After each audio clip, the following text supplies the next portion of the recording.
guys, so since we're telling stories, 3 guys walked into a bar to get a beer, right? They all sat down at the bar, and coincidentally, a spider fell into each of their beers. So the first guy, he was a social drinker, right? He looked at his beer, the spider pushed the glass aside, stood up and walked out of the bar and left.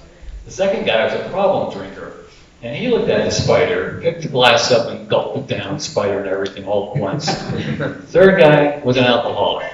He picked the spider up and said, "Spit it out, you thief."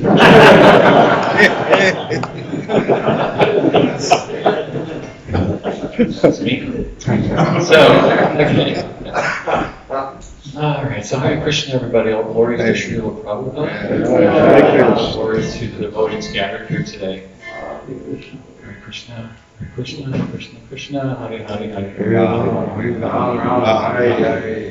Hare. Okay, so the title of this talk is Chasing Wild Monkeys. Here's one of them here. And when I thought about this presentation, I remembered being in Varanasi, and I think it was there at the Hanuman temple, and the temple was, full of hundreds of monkeys. And while I was there in the courtyard, someone threw some food into the middle of these monkeys, and they went ballistic. They went just crazy, running all over the place, jumping over each other, all of them trying to get at that food. And I thought, that's what goes on in my head a lot of the time, So these, monkeys that we chase around in our mind, in our heads is what the theme of this is about. But I have up here some things I definitely want to talk about. I might kind of wonder a little bit. I have slides that I want to present that I'd like to hear from you all as well. I'll tell you how I got here in a moment in regard to Bhakti. And, I see you guys as my teachers. So I want to apologize ahead of time if anything comes out of my mouth that's offensive. But please feel free to ask questions later on. I mentioned that the conversation might get a little deep or a little heavy later on. So the video will be edited. If anybody feels uncomfortable with comments or questions that you might have, you might raise later on when we go down the road. So I want to talk a little bit about opioid addiction, especially fentanyl. I feel like I want to give a warning about this drug in terms of what is going on out there in the broader community, but also in the devoting community, as far as I know, in regards to recovery from opioid addiction, which is a major problem. The second area that I want to talk about is behavioral addictions, in particular pornography, internet addiction. But these behavioral addictions, span a broad range of addictions, from pornography to the internet, food, gambling, and even cell phone, smartphone addiction. So there are treatment facilities popping up all across the country right now that are dedicated to treating folks who have a problem with their cell phones, their smartphones, and just can't let go of it, can't glue to it, checking for messages, all the time. The third thing I want to talk about, I don't want to miss this one, is Krishna's smile and what that has meant to me in my own journey. The fourth thing is the importance of language. And then lastly, if there's time, I'd like to say something about a philosophy called transhumanism, which, in my opinion, in this Kali Yuga, is a significant challenge to people of faith, to people who believe in God, people who have a bent towards spirituality. So this involves the internet, it involves the evolution of so-called artificial intelligence, and where some folks are talking about taking this in the near future. So I'd like to just talk a little bit about that. I try to train counselors around ethical issues that come up around AI and its applications, and address what the future might look like down the road. So those are some areas that I hope to cover. I have some slides. I don't know if I'll cover them all, but I would like to start with this prayer. Lord Chaitanya really touches my heart, and he feels like a good friend, to me. I mean, he feels like someone I can go to and reveal myself to, talk with, and as I read the literature, there's so many things that pop out to me. This prayer really stood out in the Majjhīla, the process of devotional service, where Chaitanya says, "Oh my Lord, there is no limit to the unwanted orders of lusty desires. Although I have rendered them so much service, they have not shown any mercy to me. I have not been ashamed to serve them, nor have I even desired to give them up. Oh my Lord, O head of the Yadu dynasty, recently, however, my intelligence has been awakened, and now I am giving them up.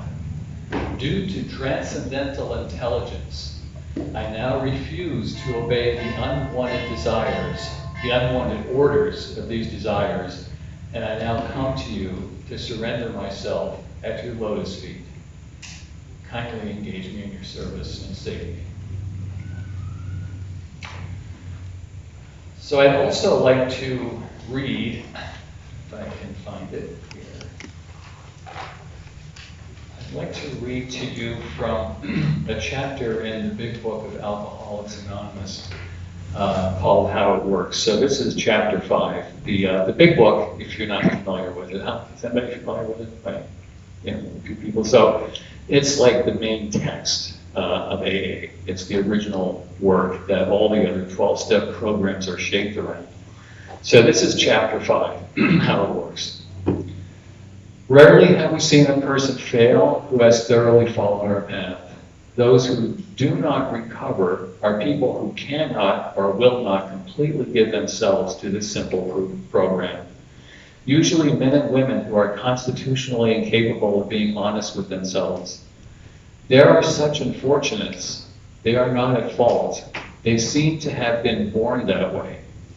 They are naturally incapable of grasping and developing a manner of living which demands rigorous honesty. Their chances are less than average. There are those too who suffer from grave emotional and mental disorders, but many of them do recover if they have the capacity to be honest. Our stories disclose in a general way what we used to be like, what happened, and what we are like now. If you have decided you want what we have and are willing to go to any length to get it, then you are ready to take certain steps. And some of these we balked. We thought we could find an easier, softer way, but we could not. With all the earnestness at our command, we beg of you to be fearless and thorough from the very start. Some of us have tried to hold on to our old ideas, and the result was nil until we let go absolutely. Remember that we are dealing with alcohol or any other addiction. Cunning, baffling, powerful. Without help, it is too much for us. But there is one who has all power. That one is God. May you find him now. Half measures avail us nothing. We stood at the turning point. We asked his protection and care with complete abandon. Here are the steps we took, as suggested as a program of recovery. 1, we admitted we were powerless over our addictions, over alcohol, that our lives had become unmanageable. 2, we came to believe that a power, Krishna, greater than ourselves, could restore us to sanity. 3, we made a decision to turn our will and our lives over to the care of God, Krishna, as we understood him. 4, made a searching and fearless moral inventory of ourselves. 5, admitted to God, to ourselves, to another human being, the exact nature of our wrongs. 6, we're entirely ready to have God remove all these defects of character. 7, humbly asked him to remove our shortcomings. 8, made a list of all persons we had harmed and became willing to make amends to them all. 9, made direct amends to such people wherever possible, except when to do so would injure them or others. 10, continued to take personal inventory, and when we were wrong, promptly admitted it. 11, sought through prayer, meditation to improve our conscious contact with God as we understood Him, praying only for the knowledge of His will for us and the power to carry that out. And 12, having had a spiritual awakening as the result of these steps, we tried to carry this message to alcoholics, to those suffering from addiction, and to practice these principles in all our affairs. Many of us exclaimed, "What in order? I can't go through with it. Don't be discouraged, though." No one among us has been able to maintain anything like perfection or a perfect adherence to these principles. We are not saints. The point is that we are willing to grow along spiritual lines. The principles we have set down are guides to progress. We can claim spiritual progress rather than spiritual perfection. Our description of the alcoholic, the chapter to the agnostic, and our personal adventures before and after make clear 3 pertinent ideas. A, that we were alcoholic, addicted, and could not manage our own lives. B, that probably no human power could have relieved our addiction or alcoholism. And C, that God could and would if He were sought. So I read that. I've been reading that for 35 years, and I still get emotional when I read it, even though I hear it like almost every day. So anyway, that's the basis of the 12-step program that has been so helpful to so many people over so many decades now. So these first 3 steps that we just reviewed, we admitted we were powerless over alcohol. Any addiction, as I mentioned, can fit into that first step, that our lives have become unmanageable. Many, many people that I've talked to over the years, some of my students, they struggle with that term powerless. They struggle with what does that mean? And sometimes they see it as a surrender of empowerment, but it's not that at all. For me, it's a realization that there is something in me that gets flicked, a switch, when I have more than one drink. And I have experienced a sense of powerlessness over that. It also, to me, means that I'm a conditioned body. I've been given this body. I came into the world in this body with 2 instincts, basically, that are survival-oriented. One is the desire to eat, and the other is the desire to reproduce. So there are those 2 basic instincts that at their core are probably part of the design. I'm not the critic, but they're probably part of the design and intended to be that way. So at what point do they become lust? For us, that's the question. At what point do they transfer over to lust? And lastly, I really had, I don't think I did anyway, have much of a say about how I grew up, what the conditions were around me that formed me as a child and as a man, as a male, growing up in the culture I grew up in and society that I grew up in. So there are, if I think about it, there are several things that I can come up with over which I can claim powerlessness, personal powerlessness. When I come to believe that a power greater than myself, could restore us to sanity, the word that I hang on to there is believe.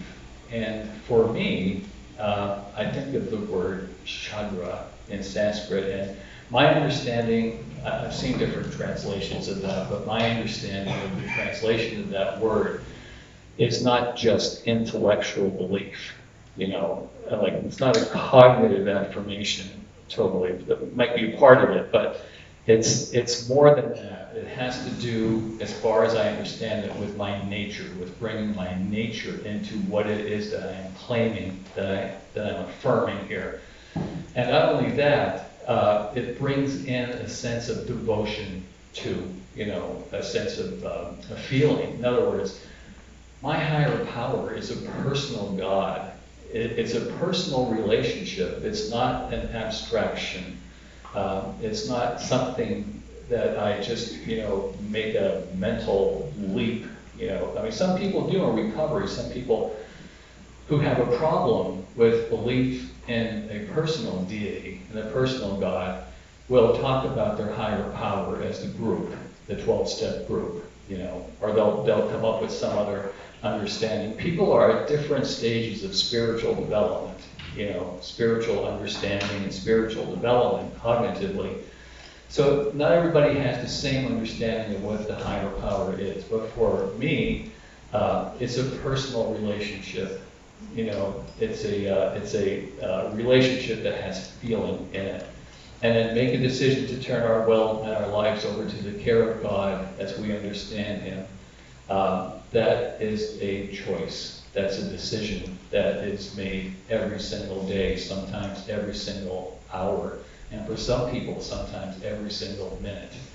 And it corresponds, for me at least, to Krishna's asking us, to surrender our hearts and to open our hearts to Him and surrender. So, a little bit about my story. So, this is me. You can say, aw. That's probably not me. That's the body that I was born with in this world, which, this is a different body from that. But when I was in that body, I don't know how old I was, but I grew up in an Eastern European family. All four of my grandparents immigrated from Western Ukraine, what is Carpathian Ruthenian, those mountains. When they came here, they were a very close community. They came with their people, and they spoke a language, a dialect of Slavonic, Eastern Slavonic, and it was a very culturally closed community that I grew up in. I don't know why they came here. I know it has something to do with war and persecution, and there's some Jewish blood in our family, I believe, because my grandfather on my mother's side, his name is Samuel, and Adam on my mother's side, and my dad's grandfather is Samuel. But so they have Hebrew names. But when I was in this body, my grandfather proclaimed that I was going to be the family priest. So that was a pretty big deal, because in Eastern Europe, where they came from, to have a son who was a priest or a cantor was a sign of prestige. It was a very prestigious thing. So right at the very beginning, I had this mission kind of laid on me. That's the way I saw it. And my entire family, everybody in my extended family, began saving money to buy my first vestments, that the priest wears, the first chalice that the priest uses to celebrate the liturgy, for years. I grew up playing priest. That was, how some little boys played, G.I. Joe and that kind of thing. And I played priest, and I played having mass and that sort of thing. That's my first car, so I think that was probably the first thing I became attached to. I loved that car, a whole lot. This is the first woman I fell in love with. So I was very devoted to Mary, the mother of Jesus, because I grew up in Eastern Orthodoxy, Eastern Christianity. Her Murti, her icon, is worshipped almost equivalently to Jesus, or to any of the other saints. I mean, she's the go-to person, and she is a mediator. She's an example of complete surrender, But for me, when I was a little boy, she was comforting, because when I was upset, crying, rather than giving me a teddy bear, my mother gave me that statue. And as I grew up, in my later years, when I, was deep in psychotherapy, there was one point where I was kind of angry about that, and I wanted to destroy that statue. Fortunately, I didn't. She's on my altar at home right now still. I've had that since I was a child. And it reminds me of the first time I had a physical sensation that I did not understand. In the tradition that I grew up in, she celebrated in May with a May procession. So the school kids would get all dressed up, and the prettiest girl in the 8th grade class, the smartest girl, would be chosen to be the May Queen. And it was her job to crown the Blessed Mother in church.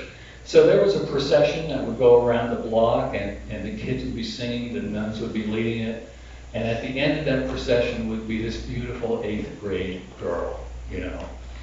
Well, I must have been, I think, in 1st grade, not sure when, 1st or 2nd grade, no older than 2nd grade, looking out the window at this procession going by our house, and I saw that girl, and I fell in love with her, you know.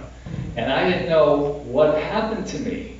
I just had these feelings come up that I did not understand, that I couldn't talk about them because I developmentally did not have the language to even express what they were. You know, I couldn't say anything about them. I just remember how it felt. And then I developed an obsession around her. You know, so a 1st or 2nd grader being obsessed, you know, with an 8th grader, like watching for her at recess, you know, and all that kind of stuff, thinking about her all the time. I did that automatically. I didn't choose to do that. It was just something that happened, you know, as a result of seeing her. The other thing I remember, speaking of that, was the weddings in our family were like, they went on for days. You know, they were like 3-day events sometimes, and they were big. There was a lot of dancing, a lot of singing, a lot of music, you know. And the first time my father took me to one of our weddings, there's a ceremony before the bride and the groom leave, and everybody dances with the bride. You go up to the bride, there's a special song that the polka band is playing, and you put a buck in the best man's pocket. You take a shot glass from the maid of honor and put the shot down, and then you dance with the bride. And I must have been maybe 11 or 12, and I was timid about going up to dance with her. She was a cousin. I remember her white dress and how beautiful she looked, and then I remember when I touched her hand and danced with her, and I felt this bolt of lightning go through me. You know, it was like putting my finger in a socket, or I don't know if you ever did a 9-volt battery on your tongue, you know, that kind of thing. I mean, I remember that charge. I didn't know what that was. You know, I had no clue what that was. I didn't know what to do with it. But it was part of being a kid. You know, it was part of being a young boy. You know, that kind of thing is natural. What do you do with it, though? You know, who did I have to mentor me? You know, what other men were around? My father really didn't explain anything about that to me, about that experience. And I, of course, never brought it up because I didn't have the language. But the reason why I'm sharing that, you know, that story, is because that kind of sensation is the same sensation that a young boy has the first time he sees pornography. I refuse to call it porn because that minimizes the impact of what it really is. You know, it makes it softer, more friendly. Everybody's talking about porn today. And you know what? Everybody's watching it. Well, maybe not everybody, but a lot of people are. You know, so I refuse to call it porn. It's pornography. That's what it is. But that feeling that the young boy that I had, and that a lot of young boys have, the first time they have an encounter like I just described, you know, some kids have that encounter with pornography younger than me. And they're not equipped to deal with it. They're not equipped to, they don't understand what that is, what that feeling is. They're not equipped to unpack the experience, you know, much less put a name on feelings. And in many cases, unfortunately, there are no men around to mentor them. You know, dad's absent, or he's drinking, or he's off somewhere, he's traveling, he's not around. Fortunate is the guy who has a strong bond with his father, you know, who can be mentored and talk about these kinds of experiences. that's me when I received my first Holy Communion. And wow, was that an experience? You know, and I like, I'm going to be 70, and I'm in this point in my life now, I call it my Parixit mood, because I think, you know, what do I need to know before I die?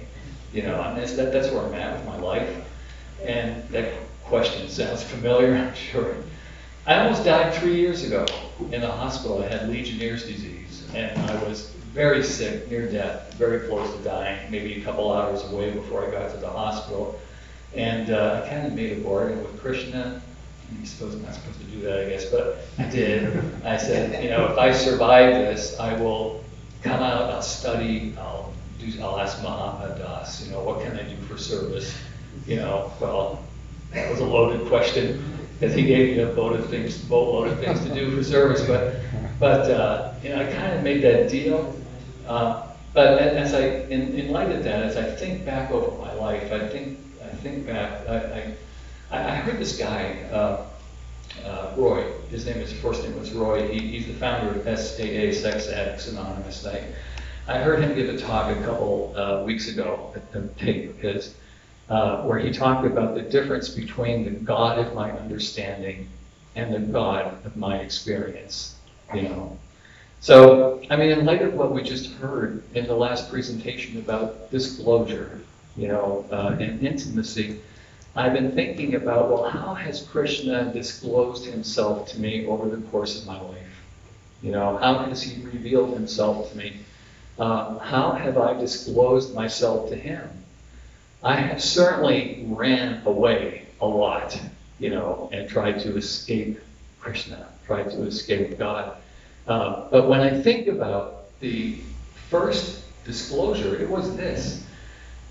Because when I had this first communion experience, I remember just feeling bliss. You know, I mean, I was like filled with love and bliss on that day.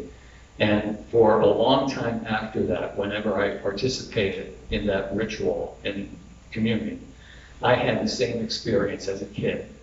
And now I'm thinking back to that and saying, you know, Krishna, I would love to be in that same place again. You know, how can I recover that same feeling I had for you as a child, you know, as a young boy? That prayer book in my hands, someone put that in my hands. Who? My parents? My first gurus? You know, did they put that in my hands? Was it the priest? You know, I don't know who put it in my hands, but someone put that book in my hands. And I am grateful now. You know, when you grow up, you look back at your past, you go through your 30s, maybe your 40s, and you kind of like are dealing with the past stuff. And I pushed it away. I pushed my past away for many years, a long time. But now, I'm thinking back to that experience, and I'm grateful that someone put that book in my hands, because that was the seeds of spirituality. That's why I'm here today. You know, I wouldn't be here if someone had not put that book in my hand. So I am grateful for that experience. This is my grandmother's house. So this was a lesson in detachment. So we grew up in the coal region of Pennsylvania, and my grandmother lived just like here. There are mines under some houses here in this area of West Virginia. There were mines under my grandmother's house. And one day the neighbor heard a clunk and the basement went down and the furnace was gone. Within a week, all the houses were gone, but they fell down like 3 different levels. They were level mines, and the beams just collapsed one after the other. So that house was lost. They got $200 for that. And that was it. That was all the mining company gave them for that. And it was enough for my aunt to move into an apartment and get herself started there. But this experience, you know, and others in the coal region, I think taught us detachment in our family, not to get too excited about money or, you know, possessions. But it also, you know, planted the seeds of fear because it was kind of an unsafe world. This is a group of Eastern European, Carpathian, Ruthenian guys that I grew up with. This is a men's group. And I was part of this men's group. I'm kneeling right in the middle. These guys were Eastern Europeans. They would get together during Lent every Sunday for services. We would go on retreats together like this, a men's retreat every year. Not all the guys, but certainly probably most of them would go on this retreat. And these guys taught me how to stand up and how to sing. They taught me dignity, tadasana, standing in mountain pose, because they were all like miners. Most of them were immigrants, and life in the coal region was pretty rough back then. But on Sundays, they dressed up in their coats and ties. I had to polish my shoes. I had to stand up, and when they sang, they filled that church like we filled the temple this morning. It was powerful to me. It filled me up as a kid. Do you know what the name of that group was? This is going to kill you. The Holy Name Society. Yeah, that's the Holy Name Society. How old were you, John? I was in grade school. Grade school, middle school, and high school. I lived in monasteries, so I fulfilled the prophecy of my grandfather. I joined a monastery. I lived in an Eastern Christian-oriented Benedictine monastery for a while. Left there, lived with some Capuchin friars for a while, went to college with them. And then later on in life, much later, I got my first job at St. Joe's College in Philadelphia. It's a university now. And while I was there, I made some association with the Jesuits.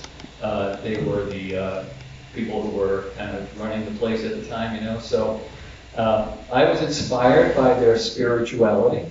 I was inspired by the Jesuit vision of social justice. I was inspired by their dedication, their single-minded dedication, their focus on education. So I signed up. And they told me to go away the first year. They said, go out. You're not experienced enough. Go out and get your experience of the world for a little bit. So I did that, came back, and I joined. So these are my godbrothers. I took vows with these guys, poverty, chastity, and obedience. I subsequently left, obviously. There's me in the back poking up with an expression on my face like, what am I doing here, probably. But I was in the community for probably about 14 years, I think, 15 years, something like that. And it was the best experience of my life. I have no regrets about being there. It was so enriching to live a life of dedication with a group of guys, who were single-minded, who were on my own Dei Gloria, all for the glory of God. Everything is done for the glory of God. At least that's the vision. That was the vision I was taught by the nuns in grade school. We had to write on every piece of work that we did, JMJ at the beginning, which was a dedication, Jesus, Mary, and Joseph. Dedicating our work to God. A little bit like Krishna consciousness. They hammered into us in grade school from the Baltimore Catechism verses to memorize. Who is God? God is a supreme being who made all things. Why did God make you? God made you to know, love, and serve Him in this life and in eternity. I rejected those things when I was a teenager and a young man, and now, in light of what I have studied and know about Krishna consciousness, they make absolute sense to me. And I'm grateful for them at this point in my life. Some of these guys have passed on. I'm still here. Did you ever notice how everybody else died when you went? Some of them have passed on. But some of them who left, the community, we're still in touch. We get in touch, on holidays, and so I see them still as my godbrothers. I was in a couple of men's groups over the years. The first one was a 15-year gig, and we met, I think, once a week, actually, on a Tuesday night. And the second one was this group of guys. This was 10 years, and this was a group where we met monthly, and all we did was we went around in a circle, made ourselves vulnerable, shared what was going on with us in a talking circle sort of format, practiced listening, deep listening, affirming each other, crying with each other, laughing with each other, and then at the end we would close the meeting with a prayer. It was the most profound experience. I mean, it was such a gift, to be able to be in a group of men and share this kind of intimacy. So I'm sharing all this because throughout this whole experience that I just described to you, I was also drinking, not in the later years, but I started drinking. My dad had a case of beer in the basement, right, when I was in grade school. He wasn't a drinker. He had one beer every once in a while. But when he wasn't home, when they were gone, my mom and my dad, I would go downstairs and I would tap his beer. I would open the bottles, pour half of it into a container, fill the bottles up with water, and put the lids back on. This is like 8th grade, 7th or 8th grade. And I never got caught. I still feel a pang of guilt going to the brewery with my father with a case of beer that he thought was stale, and he was taking it back to read. And I'm sitting in the car thinking, oh, please. But that's what I used to do. I think I had my first drink with a couple of friends behind the school, but it turned out that I didn't do a lot of social drinking. I mostly drank alone. So that progressed through high school and through college. In fact, I went to college in Butler, Pennsylvania, and as I was coming out here, I was thinking about stuff that happened, like about falling asleep in a church basement because I was drunk before going back to school. And, these kind of things that come up, just kind of doing a little inventory, cleaning house a little bit, and that sort of thing. And, but when I got older, when I got my job at St. Joe's in Philadelphia, I had just finished my first master's degree. It was in counseling, and I did pretty good with that. But when I got to Philadelphia, I had to split up with this woman that I was in this kind of platonic, unreciprocated relationship with. But I was obsessed with her, like I was obsessed with the girl in 8th grade. When I was a young boy, and that 8th grader was there. And I was in a tremendous amount of pain. She went her way, I went my way. And I was in so much pain. I was missing love. Someone spoke beautifully last night about love in that circle we had at the bonfire. I was missing that. And I was looking for it in several places. Stevie Nicks, Fleetwood Mac, Led Zeppelin, late at night with the headset on, and alcohol. I drank a case of beer every day, starting at 4 o'clock and ending at probably about 1 or 2 in the morning. 16-ounce Budweisers every single day. And I went up and I got to work the next day. How did I do that? With a benzodiazepine.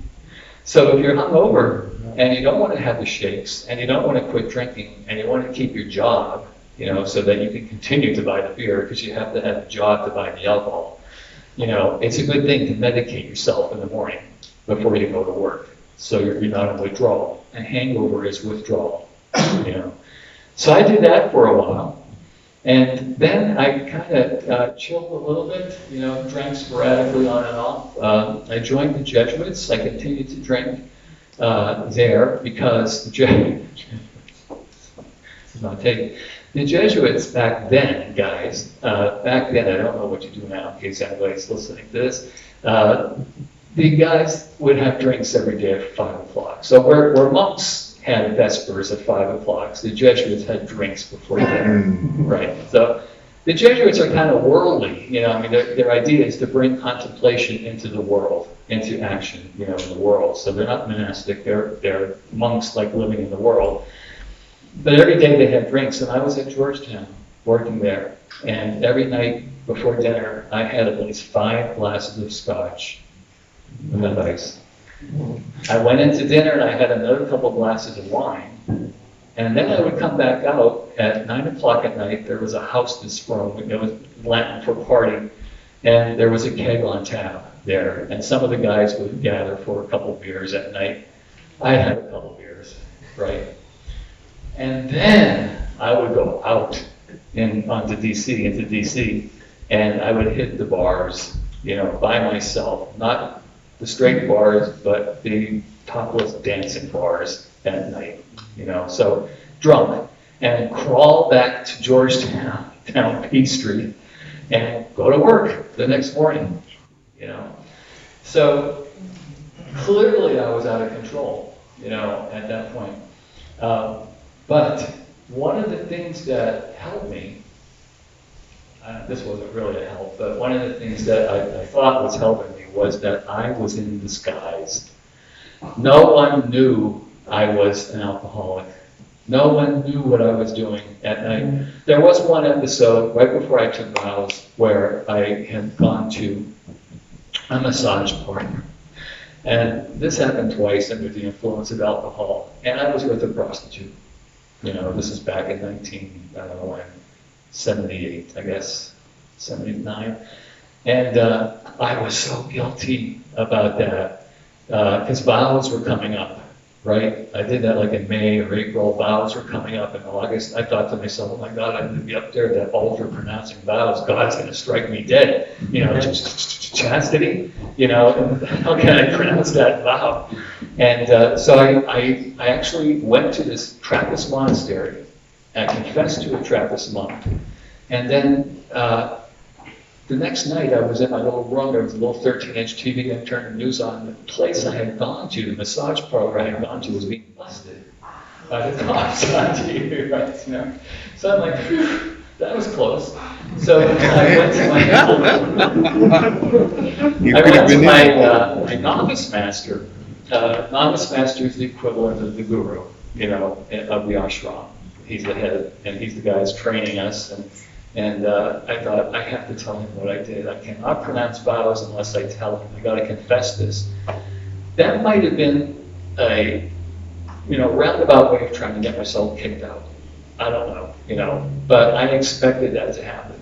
You know what happened instead? He forgave me. Like, what?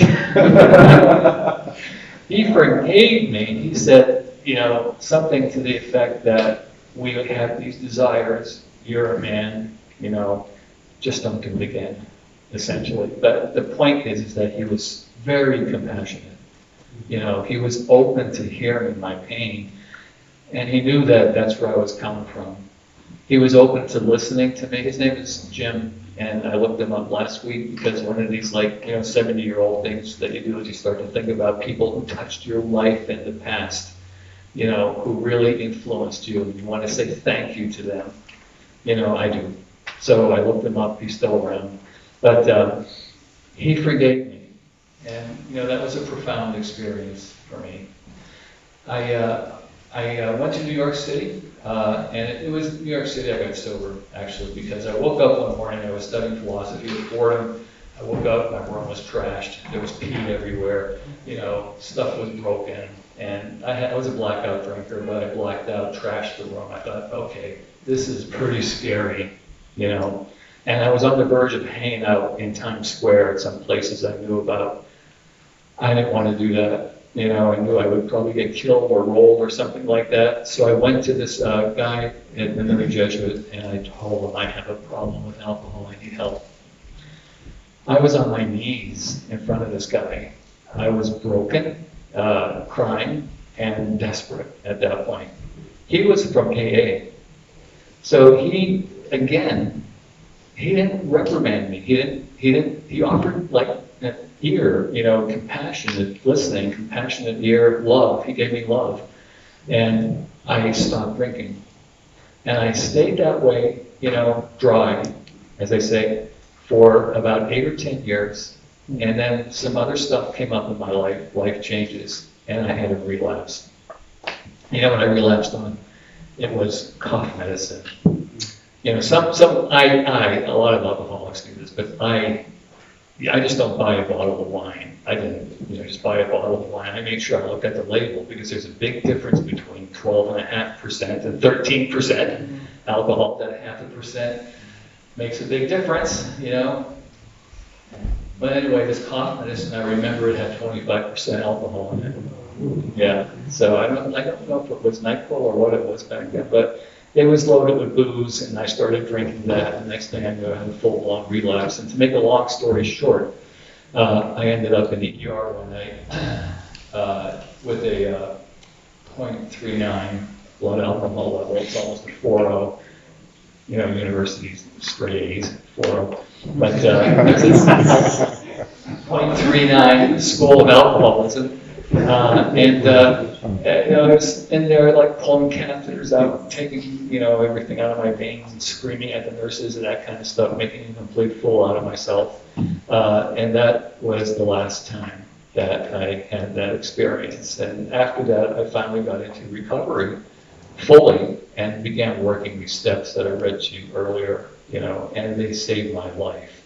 Otherwise, I'd be either dead or in jail. I certainly wouldn't be here, So that's it's a little bit of my story. Just wanted to fill you in on that since we're talking about disclosure and exchanges and that sort of thing. Thank you. The let's see, whoops. Oh, it's not working. It's not working. Well, let me see what I can do here.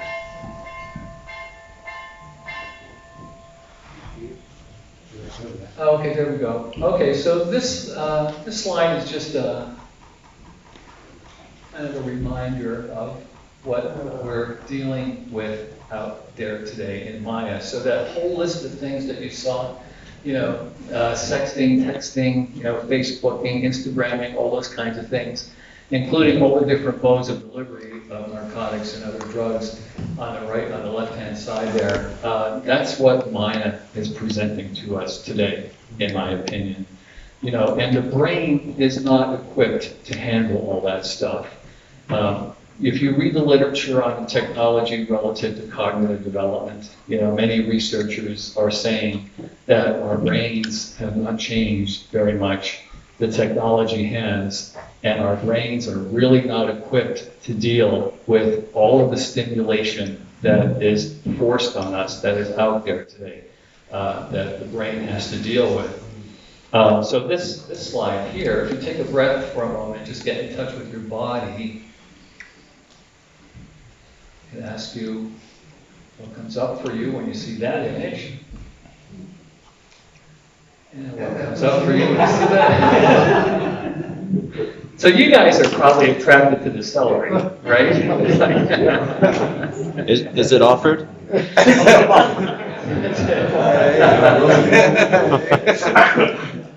So anyway, many people will feel a slight urge if they're tuned into their heart rate, or inner chemistry, looking at a Reese's peanut butter cup that has a bite in it. Certainly kids will, as opposed to celery. What that reflects is the connection between stimuli out in the environment and dopamine levels that we're not always aware of inside. So just seeing the image of a Reese's peanut butter cup will raise dopamine.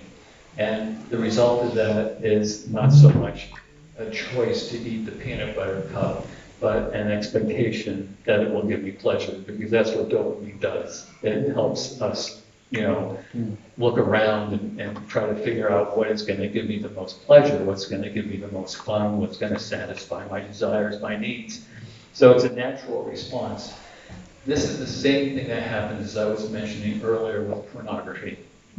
So with pornography, when people talk about pornography addiction, it's not so much the result of the amount of time that a person spends on the internet. The correlation between time on the internet and severity of the issue is not that strong. However, the correlation between flashes of images like this and addiction is very high. So one of the things that happens with pornography is that users will often just click from one video to another, to another, to another, to another, to another. And each time that they're clicking, there's a reinforcement that happens of the behavior, both on the chemical level, dopamine level, as well as behavioral level. It's the illusion. The clicking actually creates the illusion that I am having sex with multiple women. You know, if it's heterosexual pornography, it could be homosexual pornography. But it fulfills the basic limbic desire to reproduce in a hyper-stimulated way, in an unnatural way. So it may be normal, you know, for some men to look at other women, other men perhaps, you know, and feel an attraction. It may be moving towards lust to begin to feel multiple attractions. But once you get this click, click, click, click, click, click, click thing going, then you have a real problem, you know, because the pornography, it's called a super stimulus. It has a really powerful impact on the brain and actually induces changes that we'll look at in a minute. So the Bhagavad Gita, you know, you all know this already. This is the steps that describe addiction from Krishna's perspective very beautifully. They very beautifully match up with biology, actually, and the science of addiction, starting with desire, contemplating the objects of senses. Person develops attachment. We call that habituation to the stimuli. From attachment, there's lust, where the pleasure center of the brain is hijacked, and you don't have, you know, you start moving forward. From lust develops anger. Why? Because I can't get enough of what I want, you know. And anger is actually the variable that is most associated with relapse. So when people go to treatment for drugs, alcohol is a drug, so I'm talking generally, drugs or alcohol, 80% of people who are in treatment for the first time relapse, statistically, 80%. And most of those people report relapsing around issues of interpersonal anger.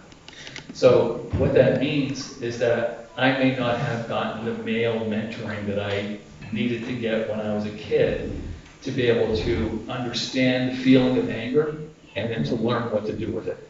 You know, rather than dealing with it appropriately, I act out violently or I medicate myself, you know, when this anger comes up. From anger, delusion, and bewilderment, I can't make any decisions now. I'm so focused on my object of sensation. Memories bewilder. I forget my coping that I used to practice in the past, you know. And then what happens? All is lost, you know. I'm relapsed, full-blown relapse at that point. This is really something, you know, it's brilliant. And the other thing about the Gita, the Jesuits taught me a form of contemplation where you look at a lila, you know, and then you put yourself into it, and you imagine being there, you know, and then you have a conversation with the images, with the individuals in the particular lila. It's very beautiful to practice that way. So sometimes I put myself in the chariot with Arjuna. You know, I'd like to have a conversation with him there, and you know, I say to him, "Wow, man, you got a big decision here to make, buddy. I'm not glad I'm not you." You know, it's kind of thing. It's like, but you know, what's he faced with? Well, he's faced with something he doesn't want to do, right? How many people really want to quit their addiction? You know, how many people really want to give it up? Many people do, most people do, but it's so hard. I would rather not face it, Arjuna says, and he comes up with 6 different arguments, you know, rationalizing his thing away. And then finally he says, you know, I'd rather die than confront this issue. You know, at the end of that first chapter, I would rather be dead. You know, I have heard that so many times from people who just don't want to give up their Klonopin when they're addicted to benzodiazepines. Some people can give up heroin, cocaine, nicotine, which is the most addictive of all drugs, and there are devotees who smoke nicotine, that's really, really hard to give up because there's a behavioral component to it, reinforcement. Every time you take a puff, that's one dose of the cigarette. It's like taking a pill, 20 pills in one cigarette, and it's the chemistry. And then there's the behavioral addiction. So I like to smoke over there by that tree usually. I see that tree and it triggers my desire for a cigarette, or I have a favorite ashtray at home, or I like to smoke when I'm reading the paper, or the color of the paint in the house. I like to smoke in the front room. I've had people that had to quit nicotine by changing their houses around, getting rid of furniture, getting rid of all of the conditioned stimuli that triggered the craving for nicotine. Very powerful addiction. It's easier to quit heroin for many people than it is to quit nicotine. But anyway, that's where intelligence gets lost. The next chapter of the Bhagavad Gita is where Krishna looks at Arjuna, and I know there's different translations, but the word I like is smile. He looks at him and smiles, and I want to talk about that a little bit later. So addiction, it has to do with thinking about, my separation from God, basically. I mean, that's the bottom line. Addiction is the most karmically binding, painful thing that I think, a person who is a lover of God can experience, because it separates that person from God. It is so painful. It involves, the question of service. Who am I serving? I was serving alcohol for years. I did things, I can't even tell you how I manipulated, to get my daily dose of booze. I had special stores I used to go to. I had a little map, I've worked with people who were addicted to heroin, and opioids, who had a business ledger where they would keep tabs on the number of pills they were buying from people who were getting the prescriptions legally, and then they would sell them. And they would have 30 people they would visit one day, out of the week each month, and keep that going. And people go to great lengths to serve their addiction. Inability to control or stop, progressive. That's the issue of tolerance, meaning that the addiction builds across time. So even if a person has a period of sustained sobriety, like if I had a drink now, I am convinced that I would be dead, if I started drinking the way I was drinking back when I was a kid. Why? Because my tolerance has changed. I had a very high tolerance. That's why I was able to drink a case of beer and go to work in the morning. If I drank that way now, being at my age, my tolerance has decreased. There's a thing called reverse tolerance. I tried to drink a case of beer, it could kill me.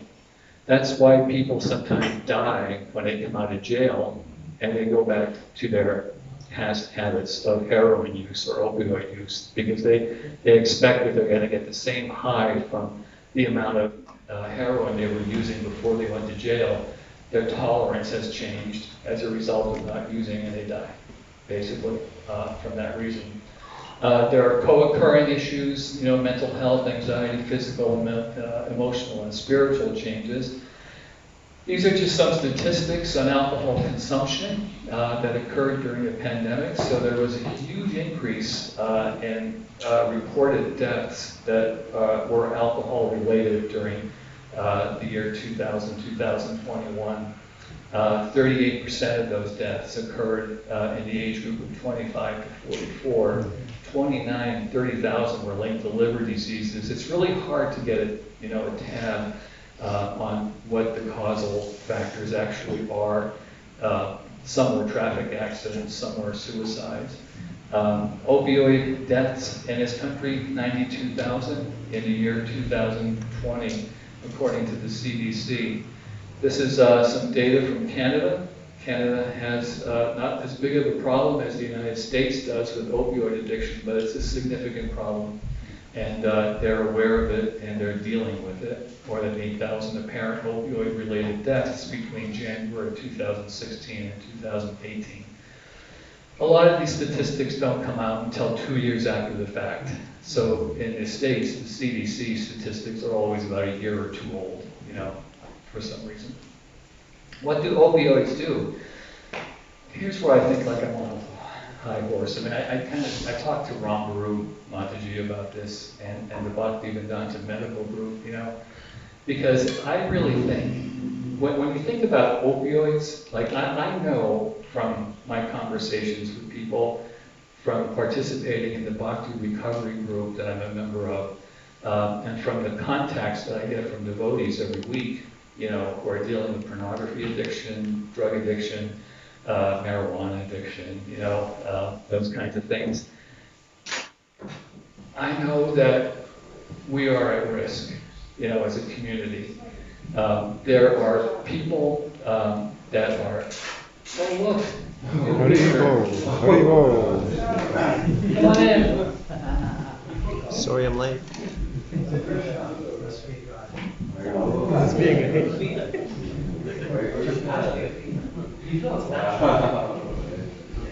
Where's your wristband? Yeah. I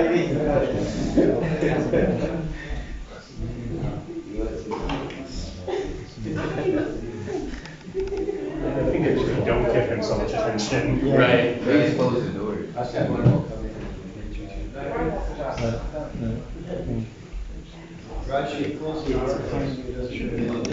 That might be a good idea. Close the door. Oh, it's a sign from Krishna, John. Krishna came to visit you in the form of a peacock. My wife likes color, so I got to get a picture of that. I wore these socks. See my socks? Hold it up. Yeah. She said, you can't wear those there. I said, sure I can. It's a group of guys.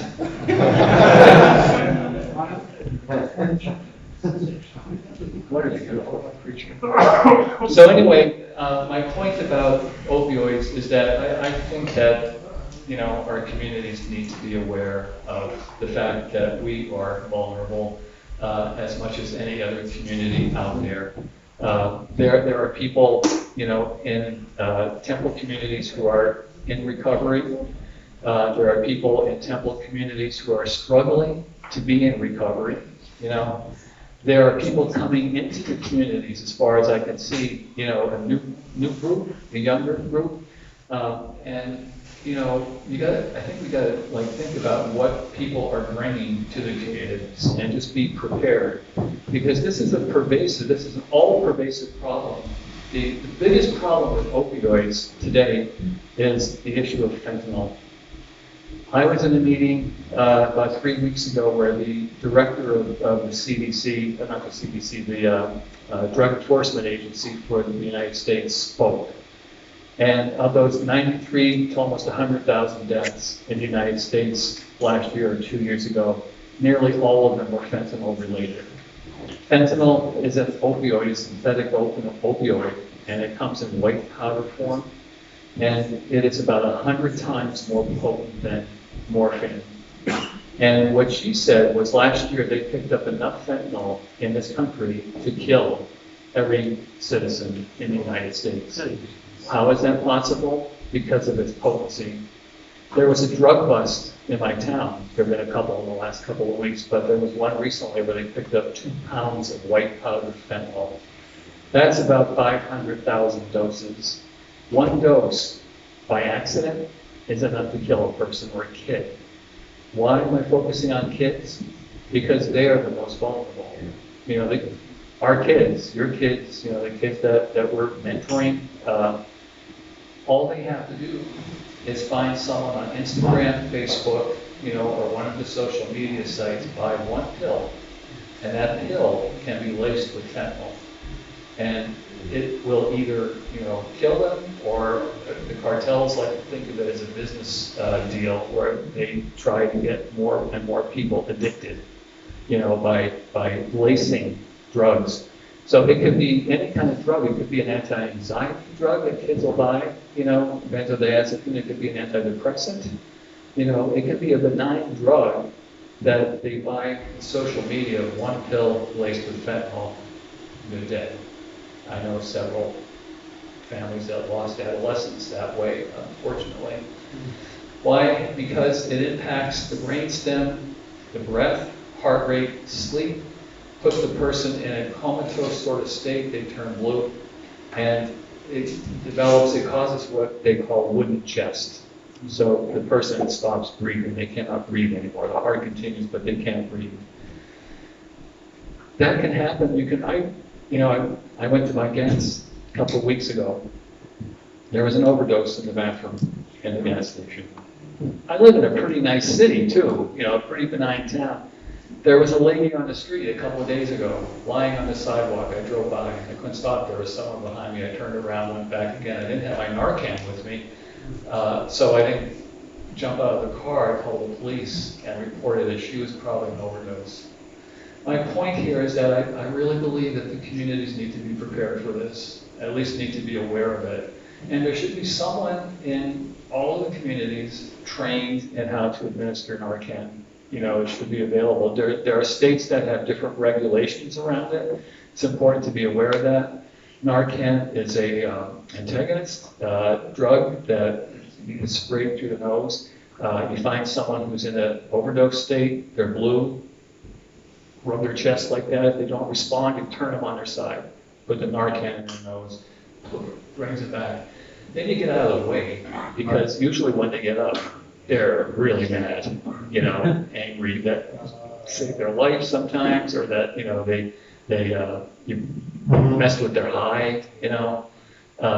You have 30 minutes at that point to get them to the emergency room before either another dose of Narcan is needed or not. So anyway, it's something that, like I said, I'm kind of on a high horse about this these days, because it's just so rampant. And fentanyl, like I said, is the really big problem these days. When I worked for the tribes, when I started there 25 years ago, I don't know when it was, but anyway, the big problem was alcohol, then it was methamphetamine. Methamphetamine was huge because the big labs shut down, the cartels shut them down, because people were starting to make methamphetamine at home, shake and bake kind of thing, which was highly dangerous because the bottles would sometimes explode. But methamphetamine was a big issue. The drug cartels, this is interesting just to give you an example of how vulnerable some communities can be. The drug cartels actually would send people into remote Native American communities, and they would marry into the community. This happened in Oklahoma and throughout the Midwest. And then they would use the family connections to traffic.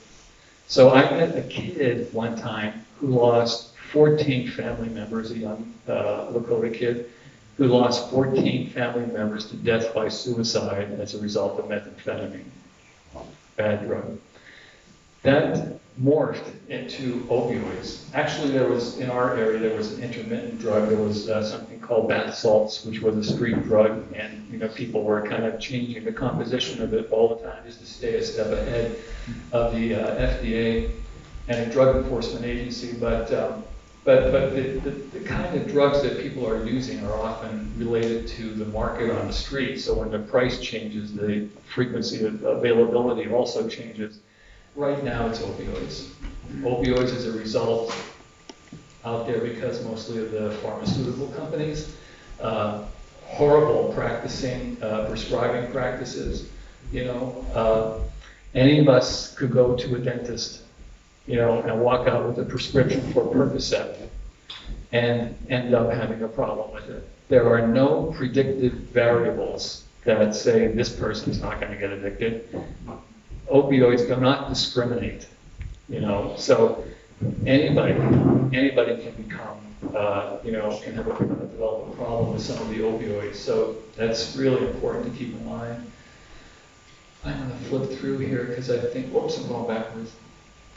See, I totally got these monkeys up here. Technology, okay, just a couple words about this.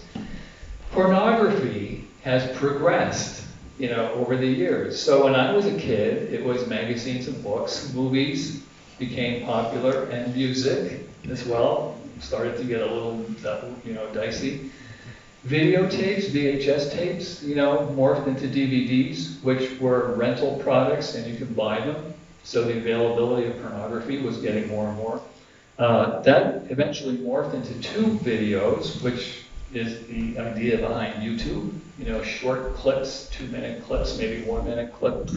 For marketing purposes, the pornography companies found that to be highly valuable. Slow downloads were converted into high-intensity delivery. All of this feeds the addiction to it. Smartphones and apps. You know, I got pornography right in my pocket here if I want it.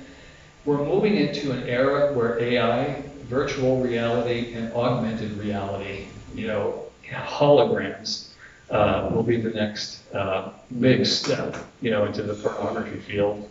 And then finally, there's this, I hear this all the time. Well, I hear it like on lectures, podcasts. Pornography is affordable, accessible, and anonymous. Guess what? It ain't anonymous. No, it's not anonymous. When you go on your phone and you look at pornography, you're being tracked. The pornography companies, MindGeek in Canada is like the mothership of pornography companies. They are they're the umbrella organization for Pornhub, YouPorn, you know, and several other high-end pornography entities that are tracking you. They're a small company. They don't have that many offices, but because of the nature of the industry, they have developed algorithms that match Facebook, you know, and Netflix and other, you know, companies like that. Their technology is incredible. So, whoops, oh, what happened? There it is.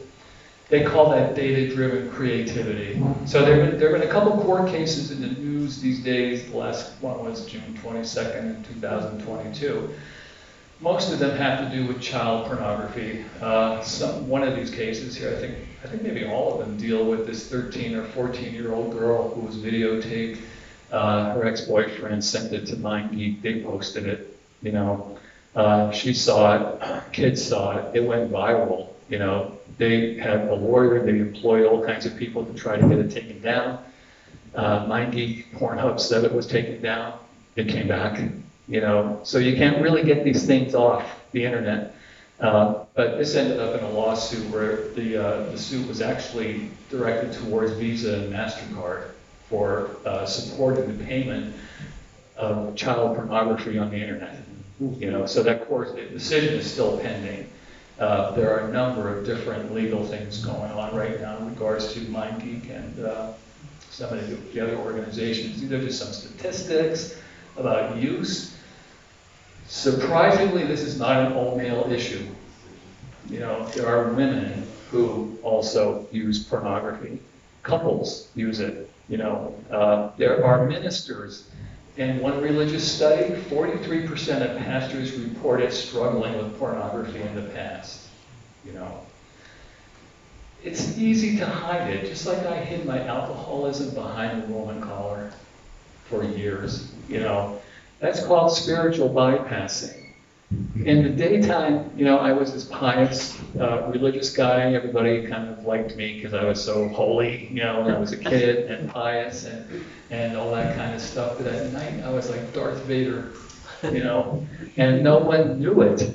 No one knew it because I had the perfect front religion, you know, and it was a great way to get by for me. I learned how to do that when I was a kid. That's how I learned how to do that.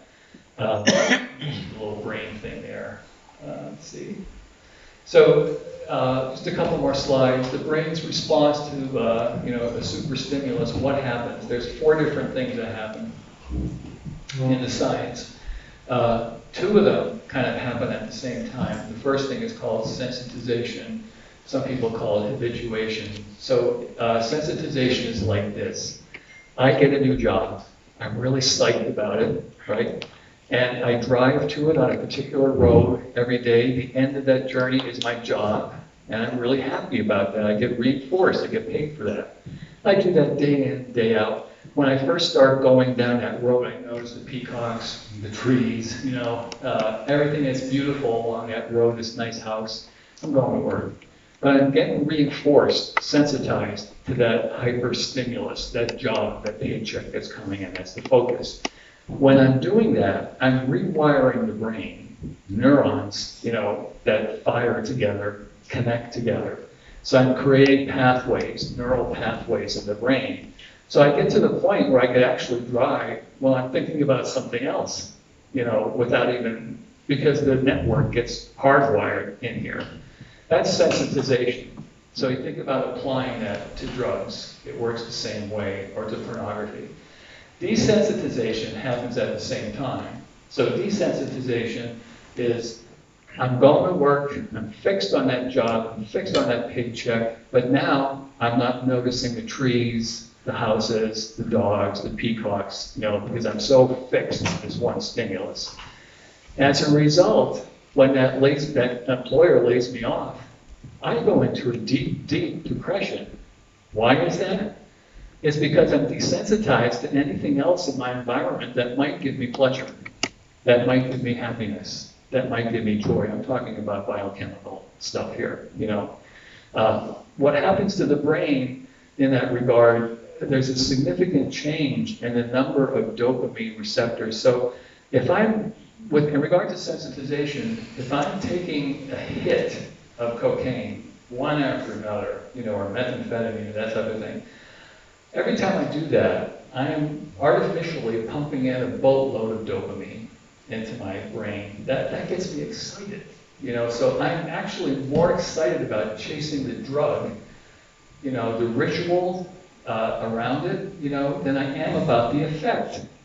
So people end up using, not to get a high, they use to avoid the pain of withdrawal and to enjoy the effect of chasing the drug. The same is true with sex addiction. There's these no-fap groups out there, I don't know if you heard about them. The ability to control masturbation, that's another big one. I'm talking to devotees about that, every week. And it's hard. It's pun intended there, but it's difficult. It's difficult to control that, to control it because its root desire is instinctual. It becomes habituated, and eventually, after repeated use, desensitization happens. So there's nothing else that gives me pleasure, except chronic masturbation, chronic pornography use, chronic sexual acting out. That's the only way I can feel good. That's the only way Raghunath Kapil talks about that God-centered hole in the heart. It's the only way to fill that if you're in this predicament here. The no-fap groups are interesting. They can be helpful to a lot of guys, but they don't have the same orientation that we have. I can tell you that right now. So. What does that say? That means, I don't know what it means, but it might mean we have to do something. I don't know what that means. But anyway, the other thing that happens is hypofrontality. The prefrontal cortex actually shrinks with pornography use. So this was discovered in a study in Germany, I think back in 2014 or so, where the control center of the brain that is responsible, the parts responsible for planning, problem solving, and regulating myself, being able to analyze consequences. This is where discernment gets lost. Intelligence gets lost. The biological side of that is that the prefrontal cortex from repeated hyperstimulation shrinks. All of this is happening because of the intensity of the stimulus. Click, click, click, click, click. I'm up all night going click, click, click, click, click. One video, I've got a screen on my computer with 4 different videos going all at the same time. And ads coming in, that are directed towards me because they're watching, they're tracking, and they're designing, advertisements specifically for me, to my taste, directed toward my taste. So you really get hooked into that. With that amount of artificial dopamine, the brain can't handle it, right? So what happens is that there's dopamine receptor cells in the brain. They start to back off. The neurons start to pull them in, because the brain can't stand that intense level of stimulation. So now when the person quits, they're in dopamine withdrawal. They don't have the ability to feel pleasure. This is especially dangerous with methamphetamine because methamphetamine is so potent that often the brain doesn't recover from it. Crack cocaine, maybe 2 years, where the person might be depressed, really, really depressed for a while because the dopamine receptor sites take a while to rebound. It's not that way with opioids so much, or other drugs, but that's something to keep in mind. Why is this person so depressed? You know, they quit using a couple weeks ago, a couple months ago. You know, maybe that's it. Compassionate understanding, you know, for the fact that this is, in Maya, this is a brain disease. You know, we're in these bodies, and this thing, you know, I, for better or worse, this thing about I'm not my body. You know, I find it, for me, to be more helpful to say, this is not my body. This body belongs to Krishna, you know. So therefore, I have the responsibility to take care of it, because it belongs to Krishna. I've just been inhabiting it for a little bit. But, you know, so it's important to know how to take care of this thing that I'm living in. Comprised stress system, you know, is the last thing that kind of goes, and the person becomes easily stressed out by small problems, you know. So sensitization, desensitization, hypofrontality, prefrontal cortex, and, you know, stress management. So problems that occur, well, there's health issues as a result of pornography addiction. It does not give the person increased libido. Young guys sometimes think that they're going to be like super studs, you know, if they watch pornography. That's not going to happen. They're going to have erectile dysfunction, most likely. That is an effect of chronic pornography use, you know. So marriages will go down the tubes sometimes. Divorce rates will go up. Relationships will go bust. All the while, you know, the guy's thinking, this is going to help, this is going to help, this is going to help. It's not helping, because the super stimulus, the stimulation of the brain is changing the way the body functions. You know, psychological effects, depression, anxiety, you know, lethargy, detachment from everyday life, you know, isolation, not going out, and you know, one of the hardest things that I think is when a person falls and they have an episode, and they bring the shame and the guilt in on themselves, and then they also bring in all the religious prescriptions on top of that. And it's so hard, so painful, you know, for some people to deal with. Developmental stages, what does pornography teach? You know, for many kids, it's social education around sexuality. It teaches things about body image, you know, the perfect body image. None of these people in these movies are real. They're actors. One of my first counseling jobs, they're kids too. One of my first counseling jobs was working with kids involved in this industry in Times Square. I worked at a shelter after I got sober, and the shelter was on 8th Avenue right around from Times Square, and we saw there were 10,000 kids a year that went through this place from all over the country. It was under 21 Covenant House. You see ads for it on TV today.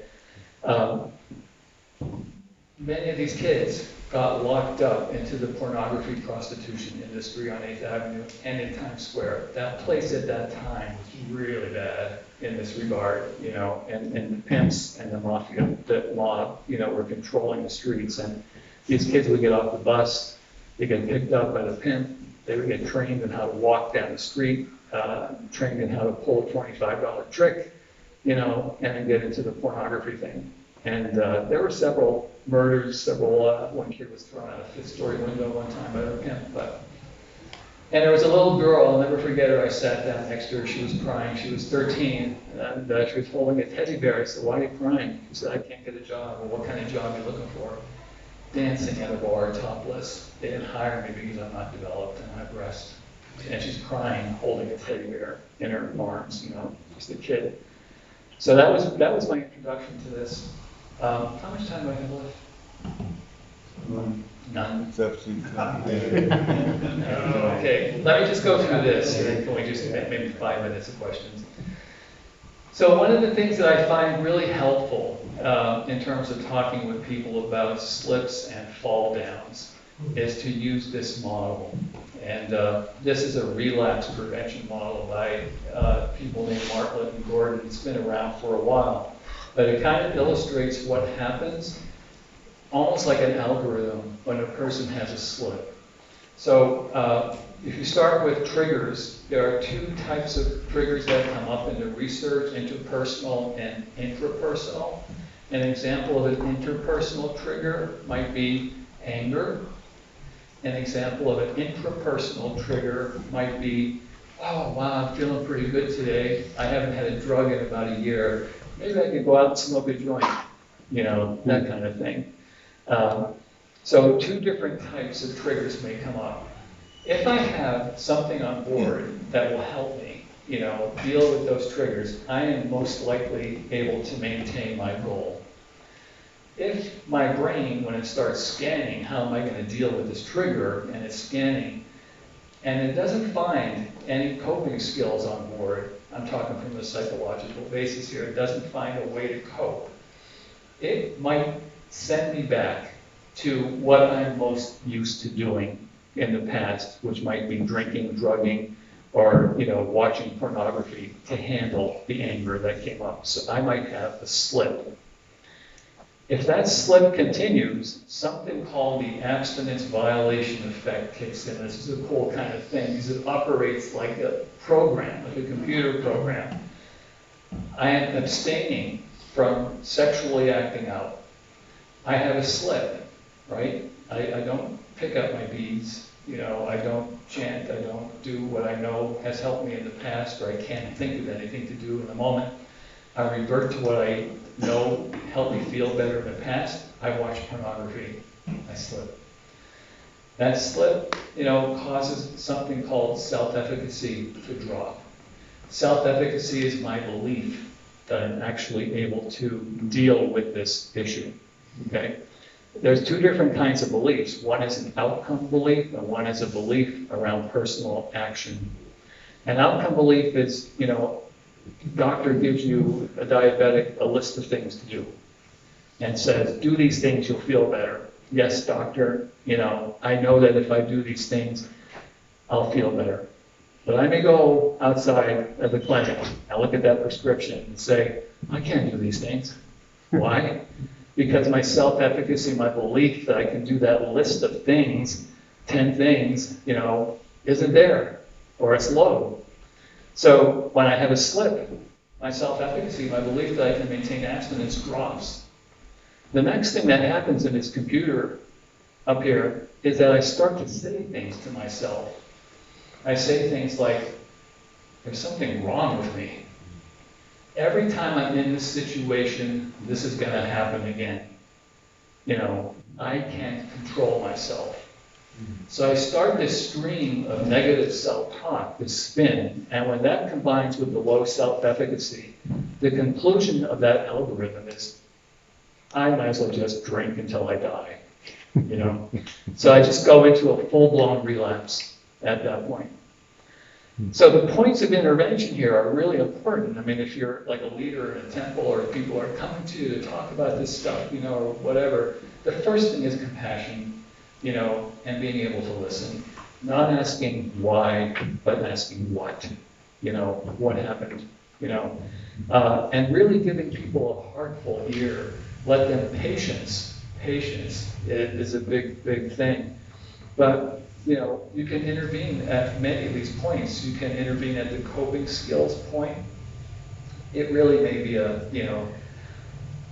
on my birthday a couple of years ago, I've been sober for a long time, but on my birthday a couple of years ago, I was driving around, and I was walking around chanting. I had my beats with me, praying. Beautiful day in May. I got into my car and I'm driving along, and all of a sudden it was like something was sitting on my lap and it said, "You've been sober a long time. It's a nice day. Why don't you have a drink?" And I'm like, where is that coming from? I picked up my beads and I began to chant, Krishna, help, help, take this away. He did, it went away. Even after years of sobriety, the thing about that to remember is that the hard wiring, with drug addiction, alcohol addiction, that hard wiring at the beginning that I was talking about, the stimulus of the brain, it doesn't change. Those neural pathways will be there all the time. Their strength will decrease the longer I'm abstinent, the longer I'm sober. But they can be triggered like that. You show a pornographic picture to someone who's been trying to abstain, they're habituated, they don't have anything that's going on in their life, it's going to trigger that neural pathway, it's going to fire up, and that's where the person's going to go, So, but that doesn't have to happen, because some people will say at this point, I relapsed, I'm doomed, No, you didn't. You had a slip. What can you learn from this? What can you learn from this slip? And then you begin to change, you begin to talk about these negative attributions, this guilt, this self-recrimination, this self-hatred, this belief that I can't do it, working with that, supporting the person, and helping them find little things that they can do, because self-efficacy doesn't increase easily when you give someone a list of 10 things to do. If you give a person one thing to do, a task that you know that they can do, that will start the self-efficacy to go back up. So success is really important here in that regard. So that's a model that may come in handy. I don't know. The last thing that I'll say, and then I don't know if we have the time for a question or two, but yeah. The last thing I'll say is that, Nobody has any desire for food now because we were worried about getting too addicted. Okay, yeah. I get a lot of consolation about from the story of King Amberissa. That's that correct? Ambarish, yes. So here you go. I mean, here's a guy who every sense is dedicated to serving Krishna, right? He only sees beautiful images. He doesn't fill his eyes with negativity, right? He only sees beautiful images. He only listens to beautiful chanting, beautiful music. He doesn't listen to pornographic, heavy metal. His feet take him to the place where Krishna is. He uses his hands to serve devotees, to serve people. And this is, I bring this up at AA meetings, because this is someone who has learned how to control desire, and he does that not by depriving himself, but by changing the stimulus, by looking at, rather than looking at pornography, I can look at images of Krishna, rather than listening to offensive music, I can listen to Shastra, through lectures, you know what I'm saying. I have control over what I put in my mouth, right? And I have control over what comes out of it too. I do. After a certain point, I can control what the spin in my head is fed by what I put into my senses. So once you get past the initial phase of working with your addiction, and you break the cycle, then you can begin to work on the senses, and begin to feed them with what they really want, which is love, beauty, to be accepted, Krishna's smile. Everybody wants to be loved, right? And the very first thing that a child does, an infant does, when it's feeling empty, looks up to the mother, looks for the mother, and hopefully the mother responds with that breast, or the father responds with a hug, holding that infant. That those arms around that infant teach the infant about boundaries, and the smile of the mother, neurologically tells the infant, you're okay, So I just love that image of looking up into Krishna's face, and seeing that beautiful smile. And allowing my heart to open to that and to receive that beauty, that smile, so that I can then go around and give that to the people I serve. You know what I'm saying? Because that's what, in counseling, one last point, in counseling, that's the rock bottom. My job as a counselor is to see past the bullshit, sorry, pardon my expression, look into a person's heart and say, I see something good in there. I've had people walk out. I had one guy walk down to me one time when I said that to him, but he came back 3 weeks later. And he stayed with me 8 years, and he got better. But to see that and say, I see something good in you, through that rough, horrible, exterior, despite your past, your trauma, everything you've been through, there's a light in your heart. You give that to someone, boy, it makes a huge difference in their life. So, anyway.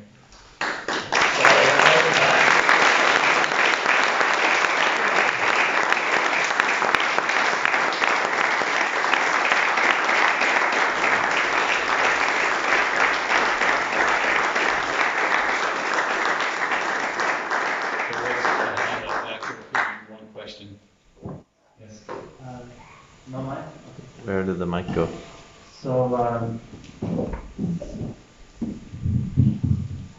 So you talked about desensitization. I find it very interesting that these drugs and alcohol and even sugar, they can literally fry the senses. But not only that, I also feel that they fry the emotions. So a person is not sensible anymore, he's not sensitive anymore because his senses are fried. So would you say it also affects people emotionally when they overdose as well, and they're not able to appreciate the fine interactions with people and emotions, and it always has to be like loud music and a lot of stimulus instead of gentleness? Hyperstimulation. Yeah, and the drugs at this level, the desensitization and sensitization process, you put those two together and you have the killer of the soul. So not only does a person, have no desire for anything, they're not going to want to go to the temple, they're not going to want to see beautiful images of Krishna, because it doesn't give them pleasure to do that. They don't feel that, they're so hyper-focused on the stimulus, takes a lot to break through that at that level, but it does go deeper. I can't feel joy. Methamphetamine, the person can never feel joy. It destroys the capacity of the person to feel joy completely. But what if the kirtan or the prasadam was so ecstatic? Would it get through to them, even though they're desensitized? With Krishna's grace, I believe, it's a higher power, can do anything. As long as the person is willing. There's, I've seen meth addicts actually have a decent life on medication for depression, but yes, I believe that can happen through kirtan, through chanting, with all of this understanding in the background. Yeah. Hare Krishna, nice presentation, thank you. I have a question regarding when we have some temptation. We know that from our bhakti process, the bhakti itself is able to overcome all the negativities in the it has that much power. But is it necessary that we protect ourselves from temptation in addition to the bhakti, or bhakti itself is enough? Like sometimes I get into confusion. Like, if some things are tempting, is it? Sometimes I try to be away from them, but if nothing is foolproof, and if we're saying again, if you expose them, we will be more prone to that. So then I think that bhakti itself is enough, and we can focus fully, and then we come out of that. So I just want to ask, is it a part of the process to keep the temptation out? Is one of the steps to do that? Yeah, if I'm understanding correctly, my answer to that would be yes, but it's qualified by the fact that all of this is on a continuum. So the person needs to discover what they need to do for themselves to keep themselves safe. So sometimes that means avoiding people, places, or things. There's parallel to that in Prabhupada's teachings, but to avoid certain people, places, and things that I know are going to trigger me, until I get stronger. In the AA literature, they clearly say, we're not saints. This is progress, not perfection, and we don't live on the North Pole or the Antarctic. We're involved in life every day, so we're going to be in situations that are going to be tempting. But in early recovery, the more you can protect yourself from triggers, people, places, and things, the better. And sustained abstinence. You hear a lot of people talk about like controlled drinking, controlled drug use. And for some people, that's good, harm reduction. But in many cases, abstinence for a period of time helps to reset, they call it rebooting the brain. It starts to reboot, like a computer reboots. So. Last question. Just turn, yeah, you have to hold the button. Short and quick question. So sometimes I feel that within ISKCON, the tendency to build lavish temples, beautiful altars, buildings, and dresses for the deities, $6,000 each dress. That tendency has gone so high that rather than the core of Chaitanya Mahaprabhu's vision, which is every town and village, it can be a small hut, a small building with no deity, just the Mahamantra. Do you feel that way?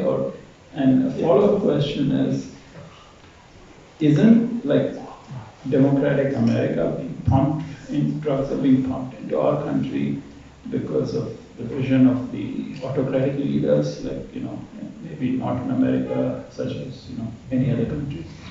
Yeah, I have my thanks. The first question, I honestly don't feel qualified to address. That's a question for Bhagavatam class tomorrow morning. Yeah, good idea. The second question is yes, that there are drugs being pumped in, to America. They come from Canada, they come from Mexico into this country. Canada was the biggest supplier of marijuana several years ago to the United States. Thank you, Canadians.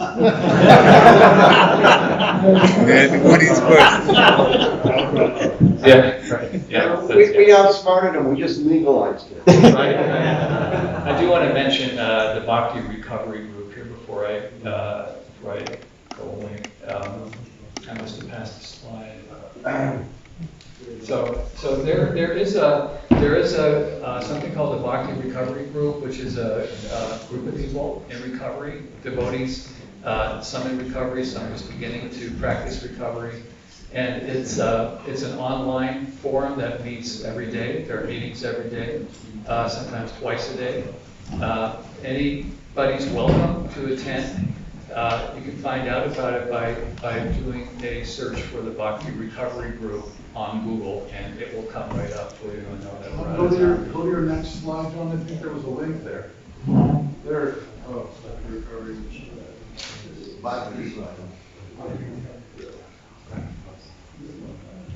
Oh. Yeah. So when you get home, write it down, and if you Google Bhakti Recovery Group, there's a list of meetings. It's beautiful. It's a combination of 12-step work and Bhakti Yoga. I have business cards. Chris has business cards. Yeah. Thanks, Chris.